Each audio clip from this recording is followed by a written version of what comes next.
Hello students, स्वागत है आपका हमारे इस नए वीडियो में। आज हम लोग पढ़ने वाले हैं क्लास 11th मैथमेटिक्स। हमारा पहला चैप्टर है 11th का समुच्चय। चैप्टर शुरू करने से पहले आप लोग को थोड़ी सी जानकारी बता दें कि अभी तक हम लोग 10th तक में जितने भी मैथ के चैप्टर्स पढ़े हैं उन सभी से रिलेटेड बहुत चैप्टर तो हैं ही, लेकिन साथ ही साथ 11th में आने के बाद बहुत सारे नए चैप्टर्स भी ऐड हो जाते हैं जिनकी एक अपनी ही अलग दुनिया होती है। उसी में से एक हमारा नया चैप्टर जुड़ा है समुच्चय यानी कि सेट्स। जो sets father of set theory है जॉर्ज कैंटर, जो कि एक बहुत बड़े जर्मन गणितज्ञ थे। इन्होंने ही सेट्स यानी समुच्चय का इजाद किया है। हम लोग इन्हें फादर ऑफ सेट थ्योरी के नाम से जानते हैं। सबसे पहले हम लोग ये जान लेते हैं कि हम लोग को इस पूरे चैप्टर में पढ़ना क्या क्या है, क्या क्या जानकारी प्राप्त करना है। समुच्चय तो समझ गए, लेकिन क्या समुच्चय होता क्या है, समुच्चय समुच्चय कितने रूप होते हैं, या हम लोग इस पूरे चैप्टर में पढ़ते क्या हैं। तो हम लोग एक इस पूरे चैप्टर का ओवरव्यू देख लेते हैं। तो ये देखिए हमारा इस चैप्टर का ये रहा ओवरव्यू जिसमें हम देख लेते हैं कि हमको पढ़ना क्या क्या है।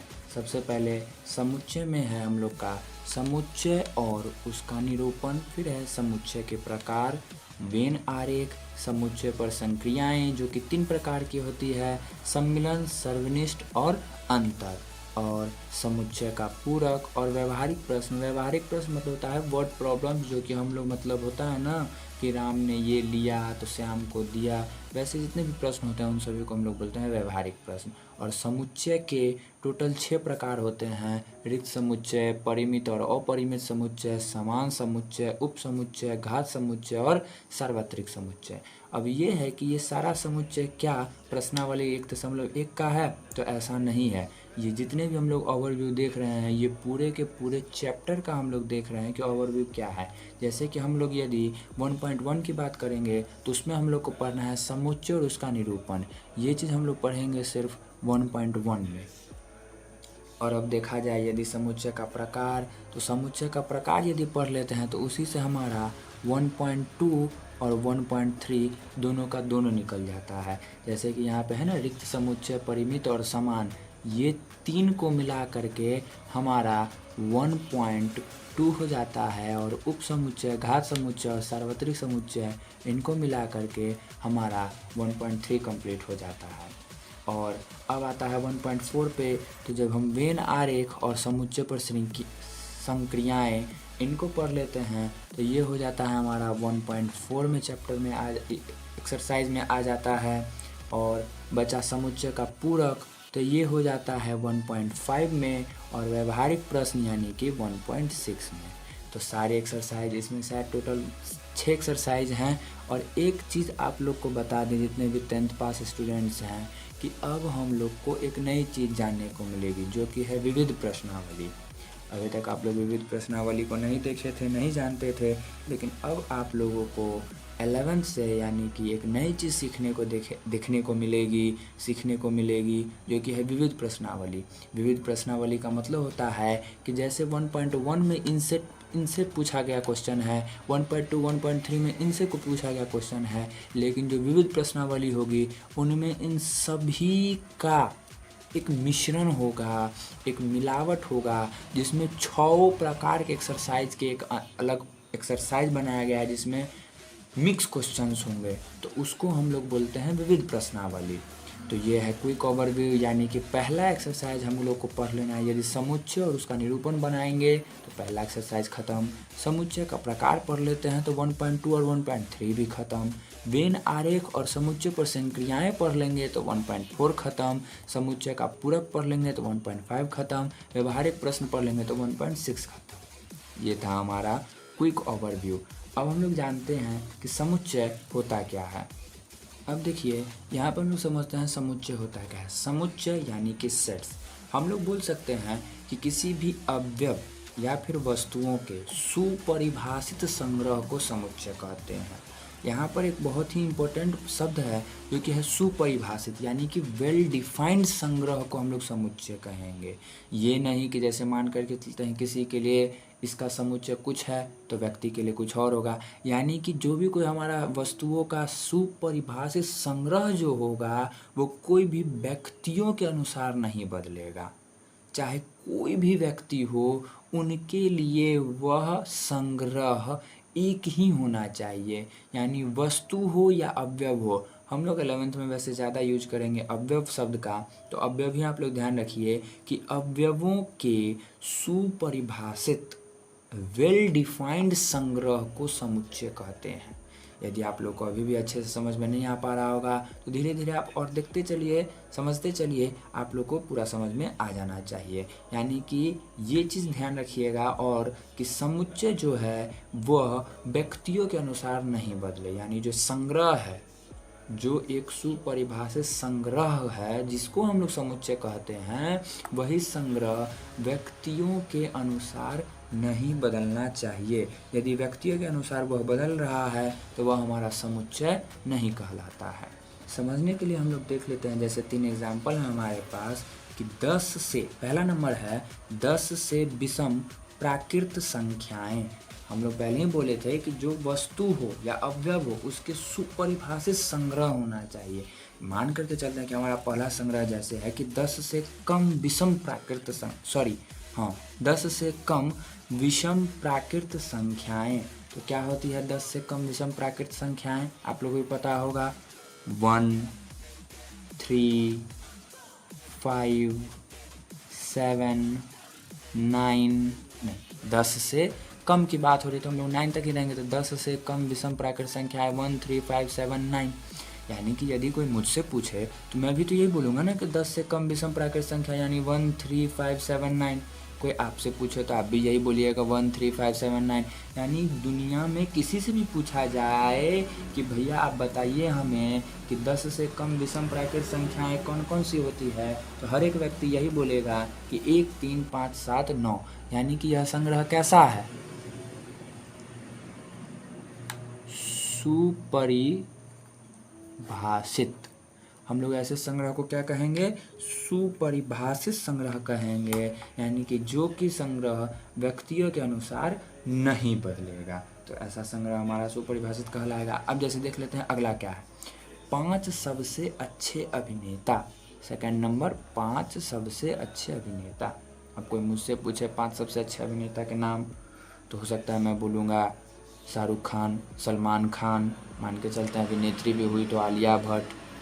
कोई आपसे पूछेगा तो आप बोलिएगा कुछ और, ऋतिक रोशन, टाइगर श्रॉफ, कुछ भी बोल सकते हैं। तो 5 सबसे अच्छे अभिनेता, तो व्यक्तियों के अनुसार तो ये बदल रहा है। किसी व्यक्ति का कुछ अच्छा होगा, किसी को कोई अच्छा लगता होगा तो किसी को कोई अच्छा लगता होगा। ये चीज़ तो नहीं कि सबका संग्रह सेम ही होना चाहिए। तो ऐसे को हम लोग बोलेंगे कि यह हमारा सुपरिभाषित नहीं है, यानी यह हमारा सेट नहीं हुआ। जो सुपरिभाषित संग्रह होगा वही हमारा समुच्चय कहलाएगा। 5 सबसे अच्छे अभिनेताओं का संग्रह सभी के लिए अलग अलग होगा, तो यह सुपरिभाषित हमारे लिए नहीं है। अब बात करते हैं अंग्रेजी वर्णमाला के स्वर। अंग्रेजी वर्णमाला के स्वर, तो अंग्रेजी वर्णमाला के स्वर क्या क्या होते हैं आप लोग को पता है ना। अंग्रेजी वर्णमाला के स्वर, ये तो शुद्ध हिंदी लिखा हुआ है, बाकी यदि इंग्लिश में बात किया जाए तो जिसको हम लोग बोलते हैं वॉवेल। तो वॉवेल कौन कौन से हैं? ए, ई, आई, ओ, यू। अब क्या मैं आपसे पूछूंगा अंग्रेजी वर्णमाला के स्वर, तो आप अलग तो नहीं बोलिएगा, आप भी यही बोलिएगा ए, ई, आई, ओ, यू। कोई मुझसे पूछे मैं भी यही बोलूँगा ए, ई, आई, ओ, यू। यानी कि किसी से भी पूछा जाए, लेकिन उसके लिए तो अंग्रेजी वर्णमाला के स्वर सेम ही होंगे, यानी ए, ई, आई, ओ, यू। क्या किसी के लिए अलग हो सकता है? नहीं हो सकता है। यानी ऐसे संग्रह को हम लोग बोलते हैं सुपरिभाषित। सुपरिभाषित।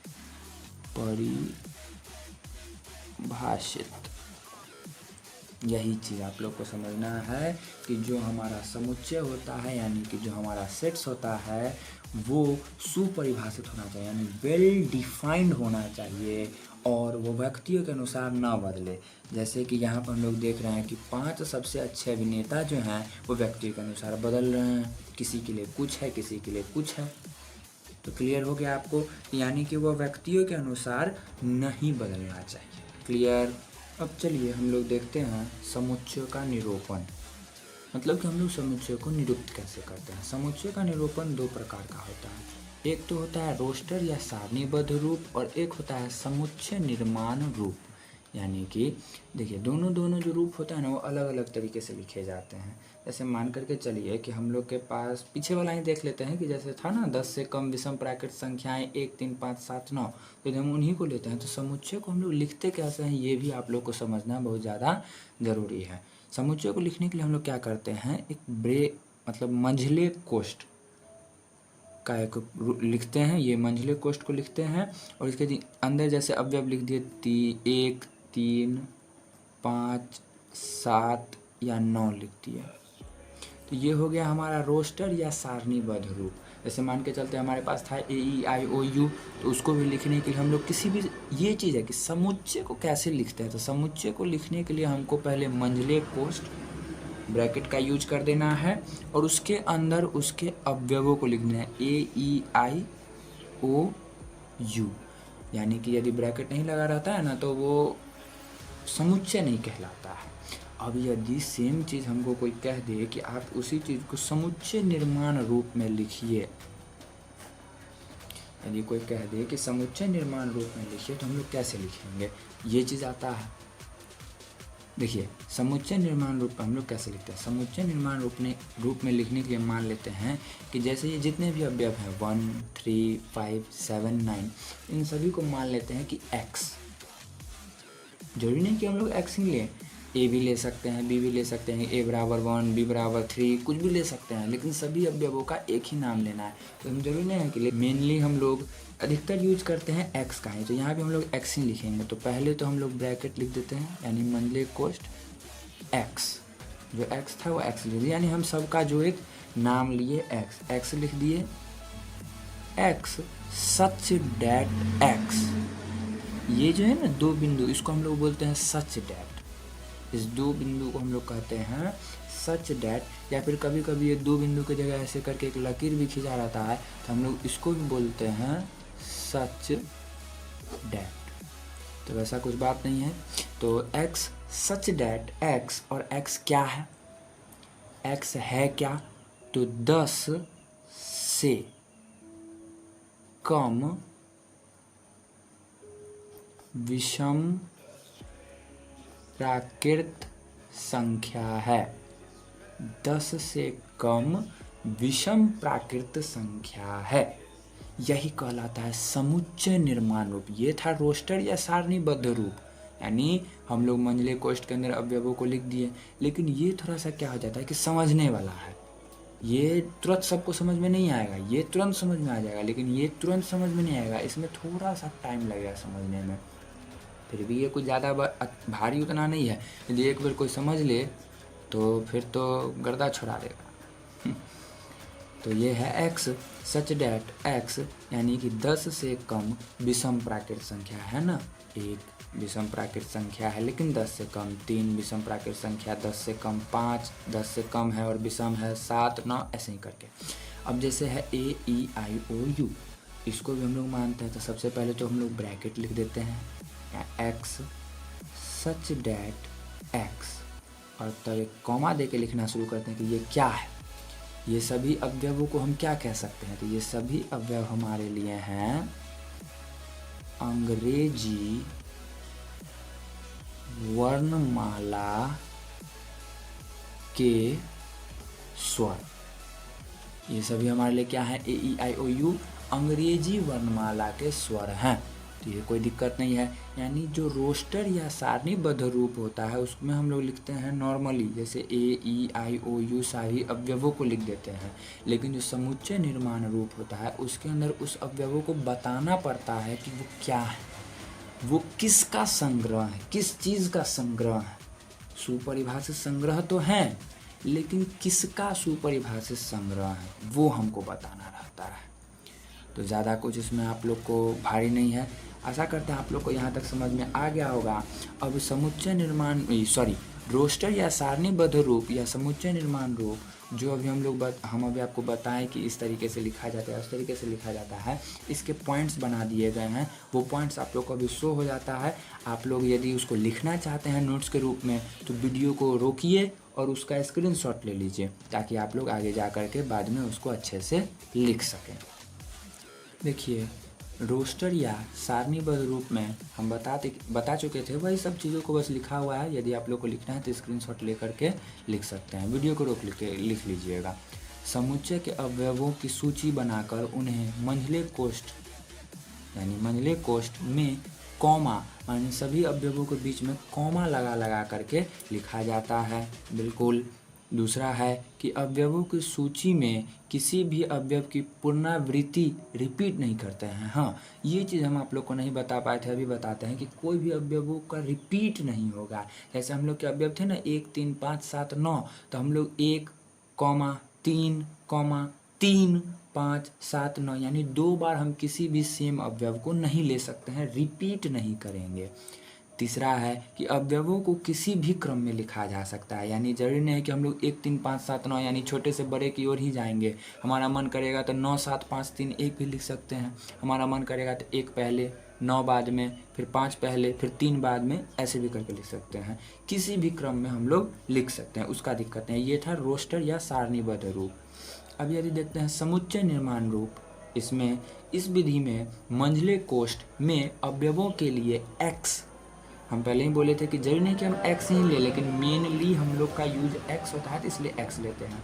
तो x या कोई और संकेत लिखकर उनका गुण धर्म लिखा जाता है, यानी उनके अंदर क्या गुण है। जैसे कि A, E, I, O, U ये क्या है, उनके क्या गुण हैं, तो वो एक अंग्रेजी वर्णमाला के स्वर हैं। तो हम लोग x सच डैट x अंग्रेजी वर्णमाला के स्वर करके लिख देते हैं। तो ये चीज़ है हमारा रोस्टर या सारणीबद्ध रूप और समुच्चय निर्माण रूप।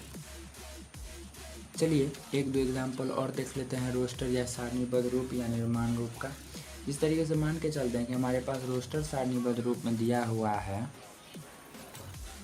1, 4, 9 और 16। ये हमारे कुछ अवयव दिए हुए हैं 1, 4, 9, 16। और यदि इनको बोला जाए कि आप समुच्चय निर्माण रूप में बदलिए तो ये क्या है।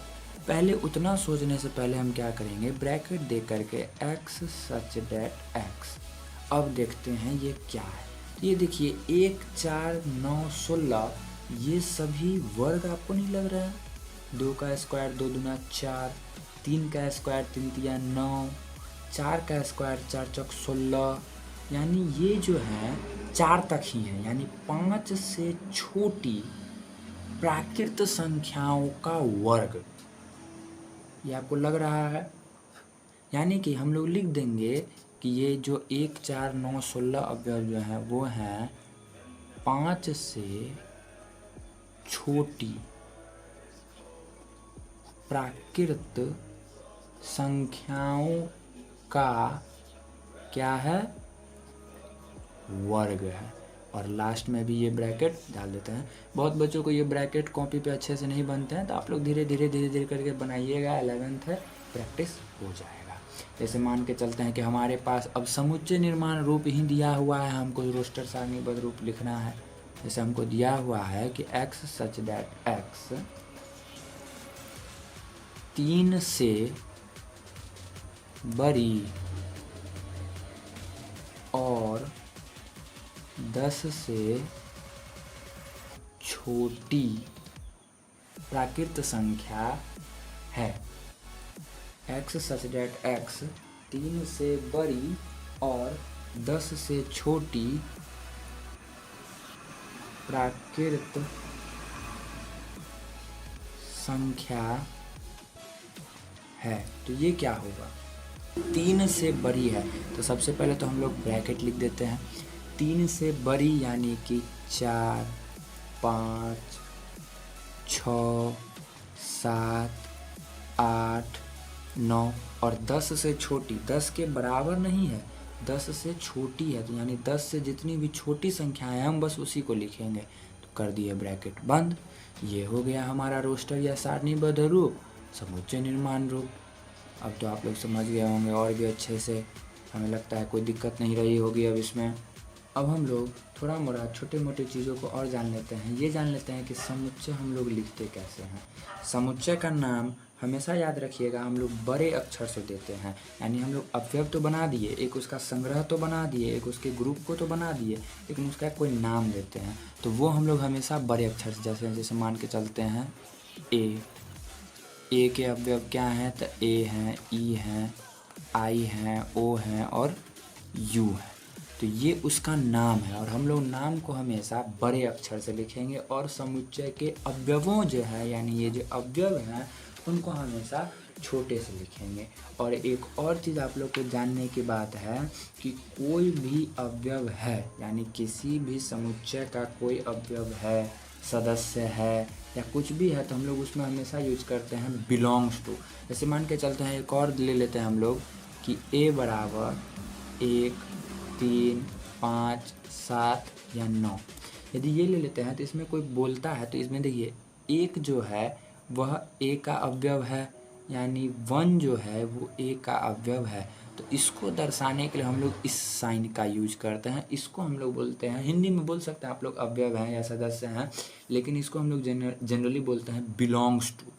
इस साइन को हम लोग बोलते हैं बिलोंग्स टू, यानी 1 बिलोंग्स टू ए, यानी 1 जो है ए के सदस्य है। उसी तरीके से 5 ए के हैं तो 5 बिलोंग्स टू ए, यानी 5 जो है ए में है। जैसे मान के चलते हैं 6 है नहीं है, तो उसको कैसे लिखते हैं, तो उसको इसी तरीके से ई के तरह गोल कर देना है, ई नहीं लिखना है, इसको ऐसे गोल कर देना है, बीच में एक लकीर और इसको ऐसे करके काट देना है, यानी डज नॉट बिलोंग्स टू। जब कट गया तो इसको हम लोग बोलते हैं डज नॉट बिलोंग्स टू, और नहीं कटा तो बिलोंग्स टू। तो 6 इसमें नहीं है तो डज नॉट बिलोंग्स टू ए। जैसे मान के चलते हैं 9 है तो 9 बिलोंग्स टू ए। अब क्या मान के चलिए इसमें 6 नहीं है, 10 है नहीं है, तो हम लोग 10 का क्या लिखेंगे, 10 बिलोंग्स टू ए। 10 तो इसमें नहीं है ना, तो ये भी डज नॉट, यानी इसको भी काट देंगे। वैसे ही मान के चलते हैं 99 नहीं है तो 99 डज नॉट बिलोंग्स टू ए। यानी जो हमारा साइन ये होता है, ये इसको हम लोग बोलते हैं बिलोंग्स टू। और इसी साइन को यदि हम बीच से काट दिए तो उसको कहते हैं डज नॉट बिलोंग्स टू। इस चीज़ को आप लोग ध्यान में रखिएगा।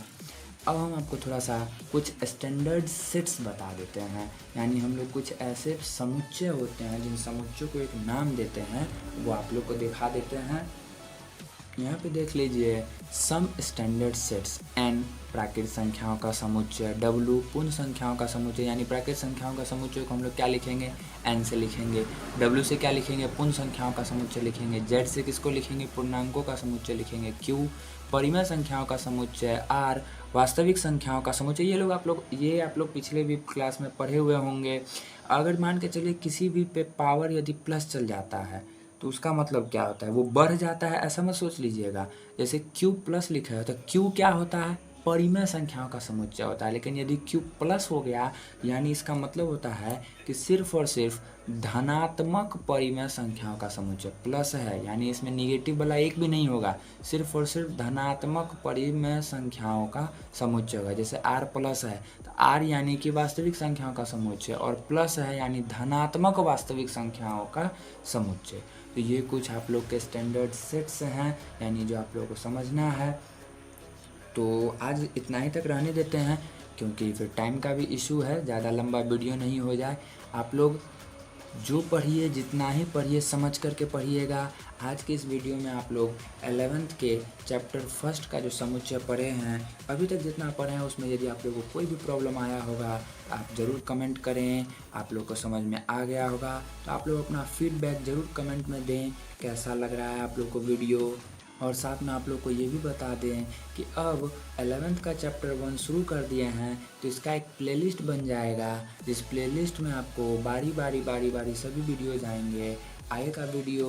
हमको लगता है कि अब प्रश्नावली 1.1 पे बन जाना चाहिए। आप लोग को खुद से भी प्रश्नावली 1.1 अब बनेगा। आप लोग एक्सरसाइज बनाने की कोशिश कीजिएगा, ज़रूर आप लोग से भी बन जाएगा। तो इस वीडियो को यहीं पे कर देते हैं समाप्त। आप लोगों से आशा करते हैं कि आप लोग को सब समझ में आ गया होगा। जहाँ जो कोई प्रॉब्लम होगा ज़रूर आप लोग कमेंट में बताइएगा। तो इस वीडियो को सबसे ज़्यादा से ज़्यादा शेयर करें, लाइक करें, कमेंट करें और हमें बताएं कि आप लोग को कैसा लगा वीडियो। धन्यवाद।